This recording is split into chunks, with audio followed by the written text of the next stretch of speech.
नमस्कार दोस्तों, पिछली वीडियो में हमने भीष्म को मिले इच्छा मृत्यु वरदान के बारे में जाना और देखा कि राजा शांतनु का स्वर्गवास चित्रांगद और विचित्रवीर्य के बाल्यकाल में ही हो जाता है और राजा शांतनु के इन दोनों पुत्रों का पालन पोषण भीष्म करते हैं। आज के इस एपिसोड में हम देखेंगे अंबा, अंबिका और अंबालिका का स्वयंवर और अंबा ने भीष्म को श्राप क्यों दिया जो आगे जाकर भीष्म की मृत्यु का कारण बनता है।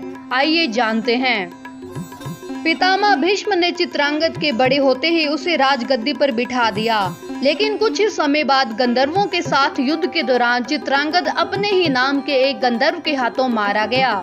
इसके बाद भीष्म ने चित्रांगद के अनुज विचित्रवीर्य को राज्य सौंप दिया।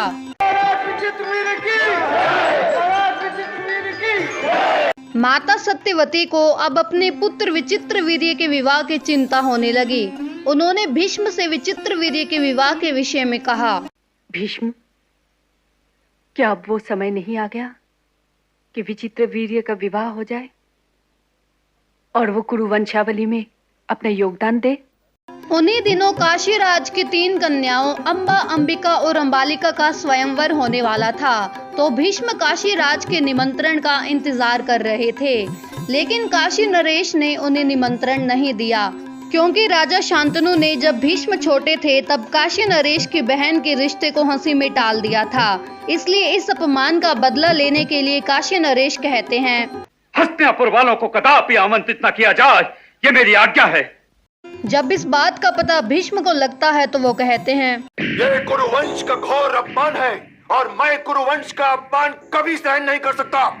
इसलिए भीष्म अकेले ही उनके स्वयंवर में जाकर वहां आए समस्त राजाओं को परास्त करके तीनों कन्याओं अंबा, अंबिका और अंबालिका को हर कर हस्तिनापुर ले आते हैं। लेकिन हस्तिनापुर पहुंचते ही अंबा ने भीष्म को बताया कि परमवीर गंगापुत्र भीष्म के आने से पहले ही मैं मन ही मन शाल्व नरेश को अपना पति मान चुकी थी। उसकी बात सुनकर पितामह भीष्म ने उसे सम्मान के साथ राजा शाल्व के पास सल्वा राज्य भिजवा दिया और अंबिका और अंबालिका का विवाह विचित्रवीर्य के साथ करवा दिया। लेकिन दूसरी तरफ राजा शाल्व ने अंबा को स्वीकार करने से इनकार कर दिया। वो कहते हैं, भीष्म से कह देना हम हारी हुई वस्तु दान में स्वीकार नहीं करते, और उनसे ये भी कह देना कि राजकुमारी को यहाँ भेजकर उन्होंने हमारा अपमान किया है। इसके बाद अंबा दुखी होकर वहां से हस्तिनापुर लौट आती है और भीष्म से कहती है, मेरा अपमान किया है गंगापुत्र भीष्म ने। न ये मुझे शाल्व नरेश के पास भेजते और न ही मेरा इतना बड़ा अपमान होता।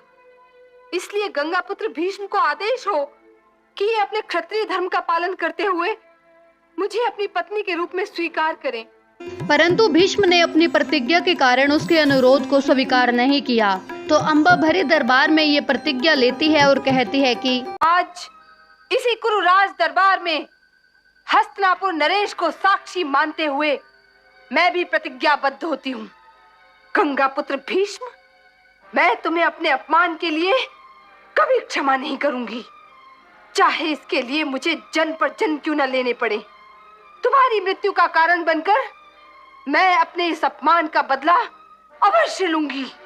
और ये सब कहकर अंबा वहां से चली जाती है और यही अंबा अगले जन्म में शिखंडी के रूप में जन्म लेती है और भीष्म की मृत्यु का कारण बनती है। अंबा तो चली जाती है और राजा विचित्रवीर्य अपना समय अंबिका और अंबालिका के साथ बिताने लगे।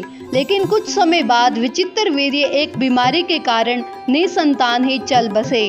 अब ना ही चित्रांगद है, ना ही विचित्रवीर्य और ना ही उनकी कोई संतान। अब हस्तिनापुर के राजवंश को आगे कौन बढ़ाएगा? क्या हस्तिनापुर को अपना अगला राजा मिल पाएगा? जानिए अगली वीडियो में।